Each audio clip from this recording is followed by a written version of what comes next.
75 साल की आजादी में हमें क्या मिला है? समता की बात हुई संविधान में, समानता की बात हुई, अवसरों की समानता की बात हुई, समान शिक्षा का कानून बना, सब कुछ बना। लेकिन आज देखेंगे प्राइमरी में भी उस वंचित तबके के लोग जाते हैं तो वहां भी उनके साथ असमानता का व्यवहार किया जाता है। कॉन्वेंट स्कूल की बात छोड़ दीजिए, वो तो सपना है। हमारे वंचित समाज के लोग कॉन्वेंट स्कूल को देखने में भी डरते हैं। यूनिवर्सिटियों की बात छोड़ दीजिए, उधर से गुजरने में भी डरते हैं। आज की ये स्थिति है तो सोचिए, समता की बात करेंगे तो पाएंगे इस देश में सिर्फ विषमता, गैर बराबरी, हिकारत। ये भाव, ये व्यवस्था मुझे ऐसी लगती है जैसे हम किसी जेल में कैद हैं। मैं वर्तमान में जब सोचता हूं, मेरी चेतना जहां तक है, मुझे लगता है कि मैं एक जेल में कैद हूं और मेरे ऊपर किसी का नियंत्रण है और हमारे ऊपर चारों तरफ से नियमों का पहरा है। न हम बोल सकते हैं, न कह सकते हैं, हाँ हम मजदूरी कर सकते हैं, वो भी बमुश्किल। व्यवस्था चाहती है कि हम सवाल न खड़ा करें, इसलिए हमारी चेतना को मारती है। आज लोग कहते हैं सड़कें क्यों सुनी है, क्यों प्रतिरोध नहीं है, क्यों यात्रा में लोग नहीं है?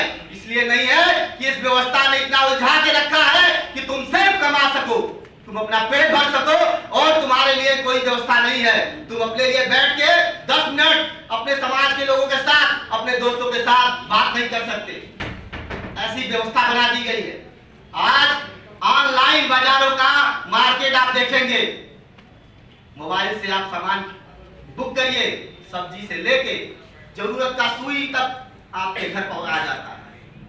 वो कौन लोग हैं जो आपके घर तक लाते हैं? लाखों की संख्या में इसी वंचित समाज के नौजवान अपना श्रम, अपना ज्ञान और अपनी जिंदगी इन मल्टीनेशनल कंपनियों में खपा रहे हैं और उन्हें मजदूर तक की मान्यता नहीं है। आप सोचिए, सुबह 8 बजे से उठने से लेकर रात 10 बजे तक वो काम करते हैं, क्योंकि कोई सुनने वाला नहीं है। न सरकारों का नियंत्रण है, न समाज का नियंत्रण है। देखिए साथियों, हम इसलिए अपनी बात कह पा रहे हैं आज इस हाल में, क्योंकि हम लोग थोड़ा सा तर्क करना जानते हैं। हमारे अंदर प्रतिरोध है, प्रतिरोध उस आखिरी व्यक्ति के अंदर भी है, ये मत सोचिए। लेकिन वो हमसे ये सवाल करता है कि हमारे लिए विकल्प क्या है। वो विकल्प की तलाश करता है, वो विकल्प की बात कर रहा है। अगर हमारे में क्षमता है, हम विकल्प बनने को तैयार है, तो समाज का आदमी, आखिरी हाशिए का आदमी हमारे साथ जरूर खड़ा होगा। मैं ये महसूस करता हूँ और मैं जब काम करता हूँ, मैं उनके बीच में जाता हूँ, तो हजारों की संख्या में लोग हमारे साथ खड़े होते हैं। इसका ये प्रमाण है कि कोई भी विचारधारा, कोई भी सत्ता अभी तक उनके ऊपर हावी नहीं है। अगर हम उनके परिवर्तन की बात कर रहे हैं, हम उनके बेहतरी की बात कर रहे हैं, तो वो हमें उनके जैसे शब्द गढ़ने होंगे। देखिए साथियों, मैं किसी विचार, किसी भाव का, किसी दर्शन का विरोध नहीं करता, लेकिन मैं ये चीज जानता हूं कि हम जिसकी बात करते हैं, भाषा भी उसकी होनी चाहिए, उसका वातावरण भी होना चाहिए। हमें आयातित ज्ञान पे भरोसा कम करना चाहिए, बल्कि व्यवहारिक ज्ञान पे जिस जन की बात कर रहे हैं, उसकी भाषा का, उसके शब्दों का निर्माण करना होगा, तब तो बात बनेगी। मैं भी यूनिवर्सिटी की भाषा में जब बात करता था तो बहुत कम लोग सुनते थे। मैंने आम जन की भाषा में बात करना शुरू किया तो लोग जयकारा करते हैं।